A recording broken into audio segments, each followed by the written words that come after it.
Welcome, welcome, welcome. This is Bill M again with another Maze commentary, and this time I want to talk about the CD-ROM game adaptation of the book Maze. This was released in 1994. And an overview of what I wanted to talk about in this clip. Well, Christopher Manson's book Maze was published in 1985, but there was a CD-ROM game adaptation titled The Riddle of the Maze that was released in 1994. So I'm going to give some info on the game and give a quick demo.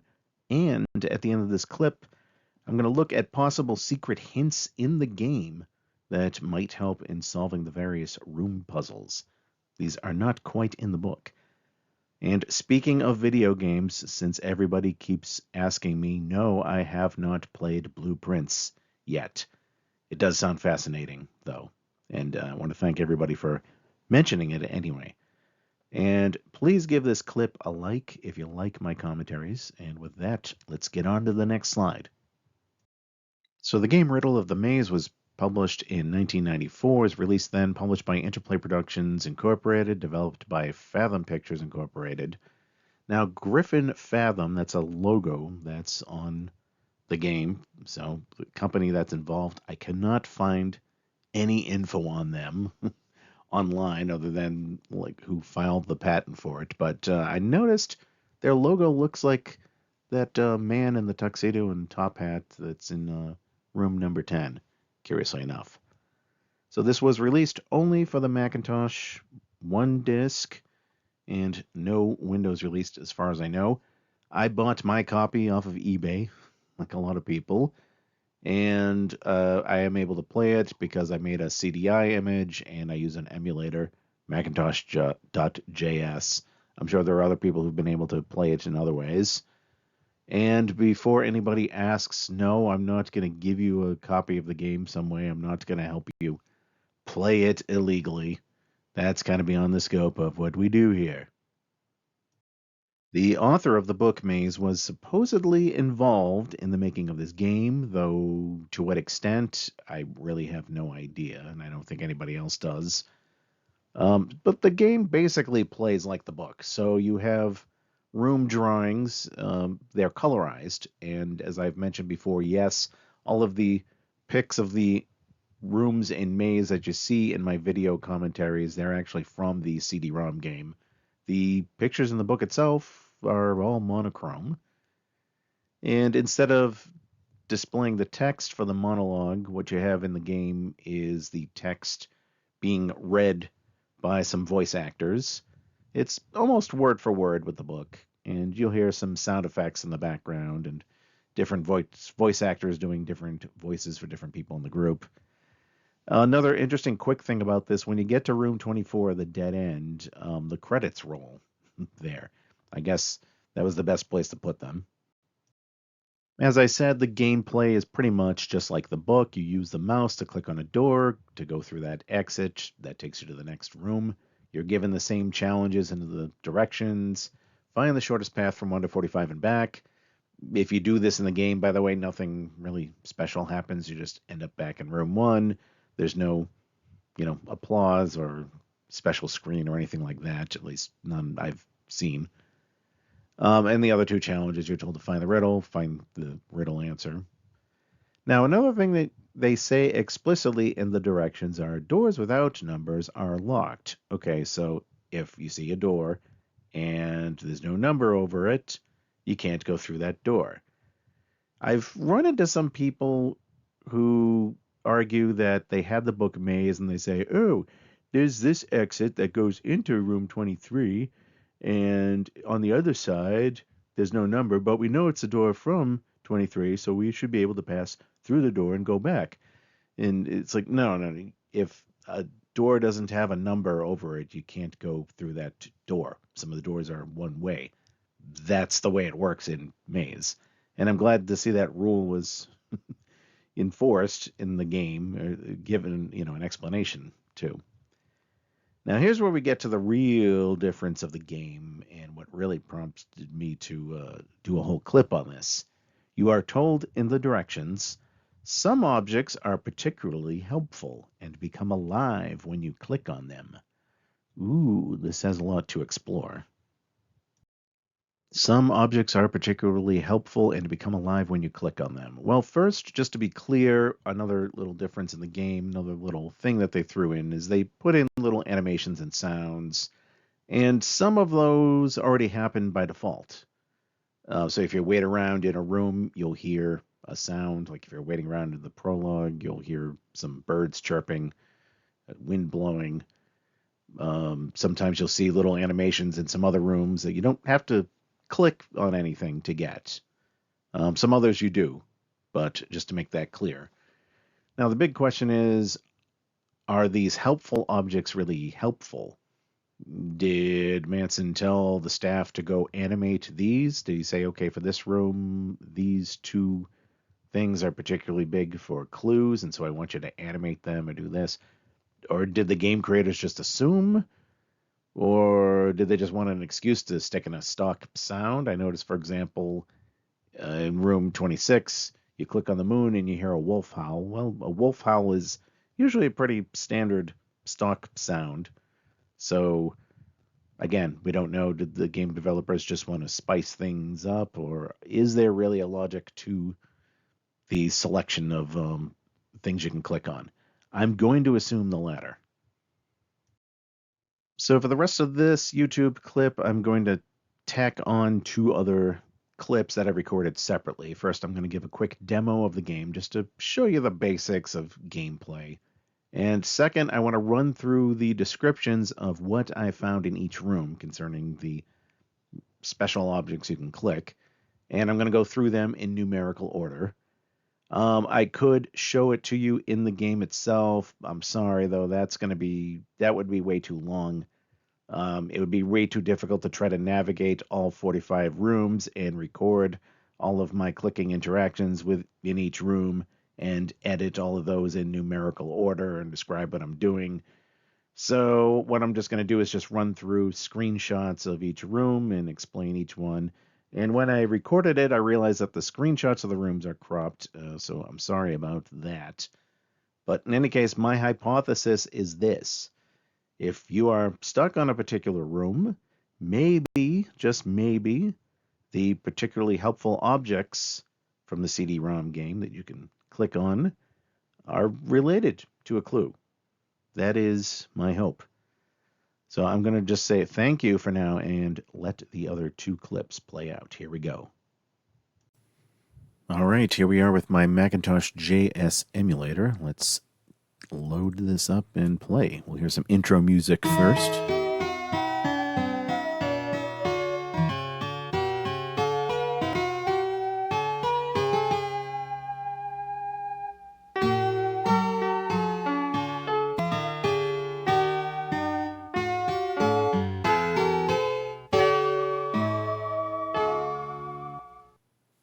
For instructions on how to use this disk, click on the directions sign.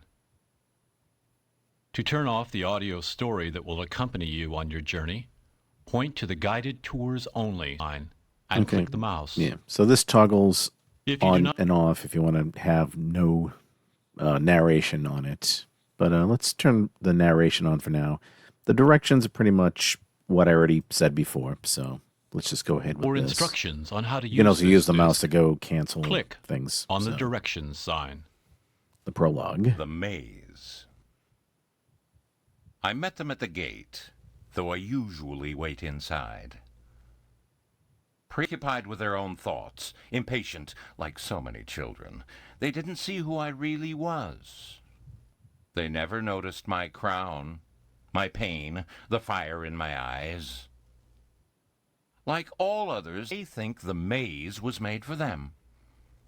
Actually, it's the other way around. Okay, so you get some idea of the voice actor They here. think I'm some poet who will lead them through the symbols and spaces When of I'm this recording this, I underworld. get a little bit of The sun was very skip, hot.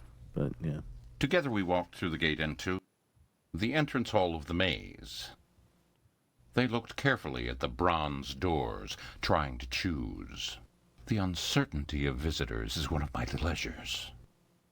Decisions, decisions, too many decisions. The story of my life. We want to be late. It's easy to get lost. This can be a sinister place. The sun glared at me through the gateway. Something was ringing behind one of the doors. They spent time trying to decide which door it was, not understanding that the silences of the maze are as eloquent as the sounds. Okay, there's They some opened one of the audio doors and peered skipping into the gloom. on Maria's this. soul. Let's see, I'm just clicking to go skip that. Yeah, there's some audio mess up on this and trying to go record this and go through the emulator. So you hear some of the dialogue skipping, but it's more or less exactly what you see in the book. In the background, you hear some rustling of papers. That's kind of an automatic thing. But let's click on door 20. They made their decision and went into room number 20. So I'm going to click again just to kill the ringing the stopped dialogue as soon as we entered. here. Let's see. So yeah, as you heard, there's like the last line of the dialogue in the text doesn't get spoken until you click on an exit, and that's when it plays. But otherwise, it's the same thing. And yeah, you hear that random background noises. Sounds like thunder, and also you see the lightning bolt over by the tower is being animated. And as mentioned, there are some objects you can click on. So if we click around, it's like, okay, that's not animated. But if we click on the tortoise here, he's making a weird, funny face there. Okay. So, as always, we just go, let's click on With that backward room. looks and muttered comments about turtles, they left room number 20 and entered a darkened chamber dominated by a So large you get an idea figure. of how the We can see game operates. It's basically that you can go through 1 to 45 and back, and nothing actually. You don't really get anything special, any kind of notice or anything. But yeah, notice there are some things that are animated by default. Some things also react when you click on them. If I click on the cat here, for example.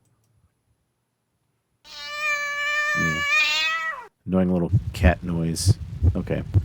So that's all I'm going to give for the demo. You get a basic idea of how the game works.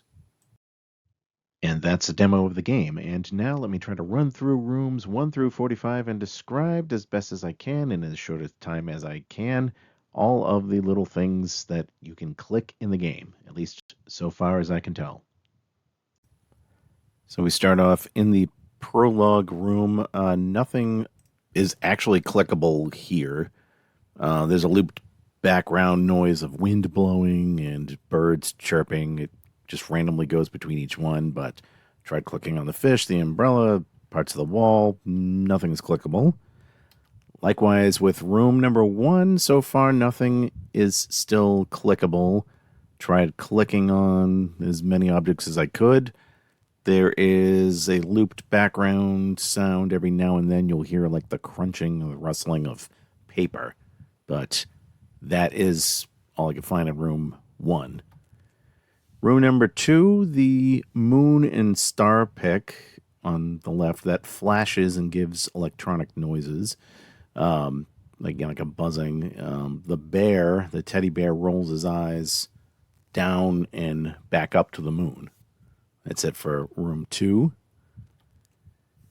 In room number 3, the moon mouth animates. The sphinx tail wags over the 33 door, which is not the correct one to take.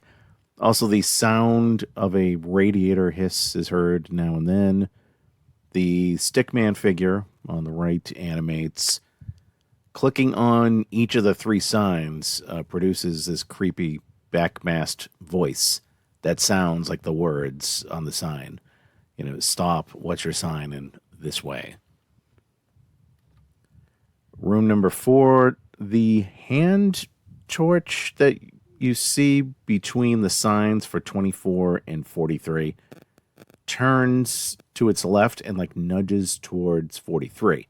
Well, that is a trap door, but in the doorway of 43 is a maze map, and I think that's what it may be alluding to. If you click on the axe or any of the wood, it gives a single chop sound.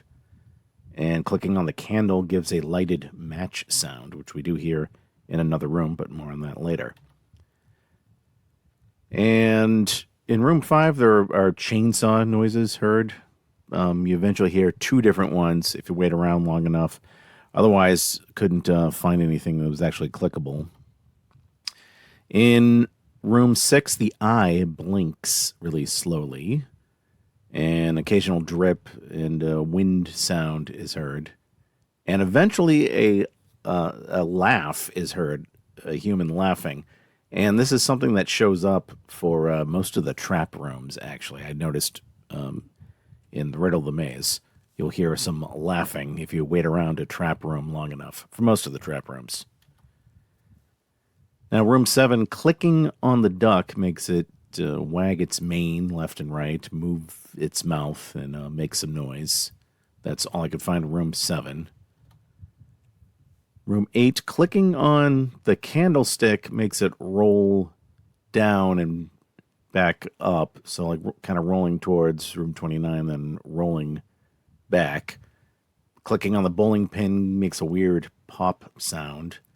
And then a traveling bowling ball plus sound of hitting bowling pins. Clicking the light switch toggles the light off and on. And we see that again in room 35. And you got to be really careful because once you click on the light and toggle it off, you got to make sure your mouse is in the same position to toggle it back on. Otherwise, the room is completely black until you turn the light back on. Let's get to room 9. Room 9, there are some hammering and anvil sounds. Clicking on the portrait makes the mouse ears wiggle, the portrait of the mouse, and then the men make muttering noises and conversation. I think it's clicking on the main portrait for that matter. In room 10, the volcano flashes and makes an eruption noise. As for clickable items in the room, the dancers on the far right, each of those pictures, they will animate when you click on them. In room 11, clicking on the button makes the hand move a little, the little drawing of the hand, and then a sound of a non-starting car is heard. Car trying to start. And later, as with the other trap rooms, we hear some laughter. Now, room 12, this is one of the 2 deja vu rooms. The trees animate while the wind is heard. The 8-man, the man on the left here, is licking his lips and he's making a sound with that. So these are actually the same animations as the other deja vu room, which is room 28, but nothing clickable in this room. Room 13, clicking the director's chair gives a voice that says, "Cut, that's a wrap. Take 5, everyone." Only clickable thing I found in 13. Room 14, there's like sparks and buzz sounds that come from the plug. 15, clicking on the moon in the bottom left here gives a wolf howl. Clicking on the bolt of lightning gives like a thunder sound. And those are the only clickable items I found in 15.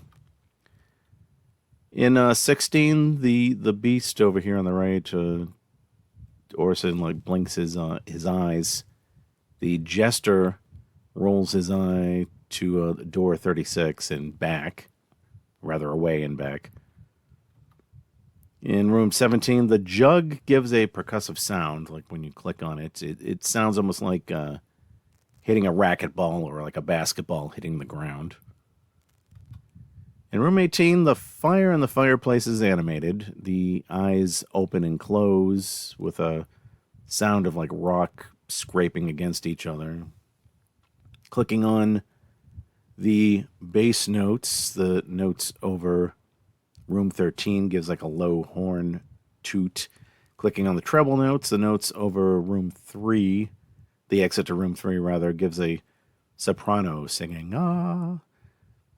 The musical note in both cases is C sharp or D flat, which does not show up in any of the notes in the little staff music there. 19, the statue wiggles and makes a scraping sound. It's the same kind of rock scraping sound we heard earlier. There's also a scraping, like painting of the canvas sound we hear in the background. This is the painter is going. So nothing clickable, it seems. Room 20, clicking on the turtle makes him make a funny face. He like sticks out his tongue, raises his eyes, and he hisses. The lightning on the tower on the right-hand side, that is animated and gives a thunder sound. Same kind of thunder sound we heard before. Clicking on the telephone gives an operator sound, saying, if you'd like to make a call, please hang up and try again. And that's it for room 20. Room 21, nothing seems clickable as far as I can tell. In the background, the bird tilts its head back and screeches. Sometimes background nature noises are heard, like the same tweeting birds we heard in the prologue. In room 22, the scales tip and the tail, the second picture, sways and flips. Clicking on the H plus two O's gives a rushing water sound. And this is one of the few trap rooms where I did not hear the laugh. In room 23, the sun and the moon animate. Clicking on the tablet, the tablet animates the lightning and makes a thunder sound. Sometimes there's like a pat sound. It sounds kind of like a bat hitting a baseball. It's hard to tell, but you know, maybe it's from clicking on the ball or the gloves where it also shows up. And in room 24, there's nothing to click. Some pairs of eyes blink, and a low-pitched horn laugh is heard, like a wah, wah. Eventually, there's a higher-pitched laugh, as with the trap room. But also in room 24, the credits roll when you're in here and you wait. Room 25, clicking on the crown makes all of those pictures along the top animate through each successive scene until they all go black. Room 26, the salt shaker is already animated by default. Clicking on the moon gives a wolf howl, like we heard in another room. Clicking on Saturn gives some kind of thunderous noise. Might be a rocket taking off. Hard to tell, but those are the only clickable things I found. 26. In 27, the heart beats. There's animation, there's sound. The cat screeches. You click on that. The bat makes a batting sound. Click on that. So room 28, the other deja vu room. It's the same sort of animation as before, where the trees animate while the wind is heard. The man in front of the plate licks his lips. Also, there's an occasional pop sound that's heard. I think that was it for 28. 29, the guy standing upside down. He wiggles his legs. The candle flickers. Those are already animated. Clicking on the bottle gives like a pouring sound. Clicking on the shakers above the exit to 35 gives like a shake, scratch sound. Clicking on the key gives the sound of a bolt or like a door not opening. The leaf gives a sound like a ball being hit by a bat, that sound from before. Clicking the spatula gives a frying sound. And clicking on the blind man says, it's better read from on your head. 30, room 30, click on the clock and the hand animates, it spins all the way around. When you leave and re-enter room 30, I noticed that the apples are no longer bright red. They change color. I don't know if that's a fluke in the game or what, but they're still not clickable. Room 31, in the background, you hear rattling bones or rods. Sound of that. Otherwise, can't find anything clickable. In room 32, the bird wiggles his head and gives a screech. The devil statue shrugs, head and arm. Otherwise, nothing clickable. Room 33, there's an animated drum roll, with sound for the drum door. Clicking on the violin produces a violin like pluck sound. Clicking on the drum door, which is not an exit, gives a clicking lock sound. And I think that's the standard way rooms that are locked are sometimes portrayed. Clicking on the dagger on the upper right gives like a sliding blade sound. So in 34, the potato eyes blink, the Viking ship rocks back and forth, and the eye on that blinks. In 35, clicking on the light bulb makes the room go dark, just like we saw before with room 8. And you have to click on the same exact spot on your screen again to turn it on. There is a matchbook way in the bottom right corner, and I never really noticed this, I think, until I was clicking around on the game. But if you click on that, it makes a lighted match sound, just like we heard in room 4. Clicking on the totem statue, whatever it is in the middle, plays a clip of percussion music. In room 36, the masks on the two musicians animate to change expressions. So the comedy one frowns, the tragedy one smiles, but otherwise there's nothing clickable in the room, it seems. In room 37, the eyes that are on top of the columns blink slowly. It's kind of creepy. Clicking on the dice gives like a shaking sound, like a shaking dice in a cup. Clicking on the net gives like a banging sound, like you just swept the net over something. Clicking on the jug gives a percussive sound, just like it did in 17. Now, room 38, there's a nail clicking sound. The book animates and the boot, animates and gives a low ha-ha, like a honking sound. Clicking on the ape in the poster makes the brows, mouth, and the arrow animate. Room 39, clicking the duck makes it roll forward and back on the shelf, producing kind of a grinding noise, kind of like a grinding of gears or spinning of a spool. And it makes a toot noise after that. Clicking the wheel gives a car, like motor sound. Clicking on 3 of the bottles standing in the lower left corner gives a clinking sound. So room 40, it's a trap room, and waiting long enough gives you laughter, but also you'll hear an occasional dripping noise and the sound of what sounds like an anvil and hammer. Clicking on the stick figure makes it move. In room 41, the fly animates and flies around, and the frog's eyes follow it. The eyes of the girl are very notably painted green, but they are not clickable.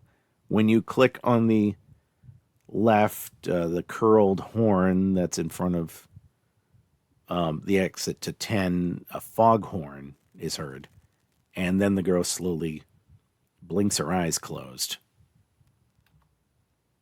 In room 42, the boots move, so the left pair shuffles away from each other, and then the right pair.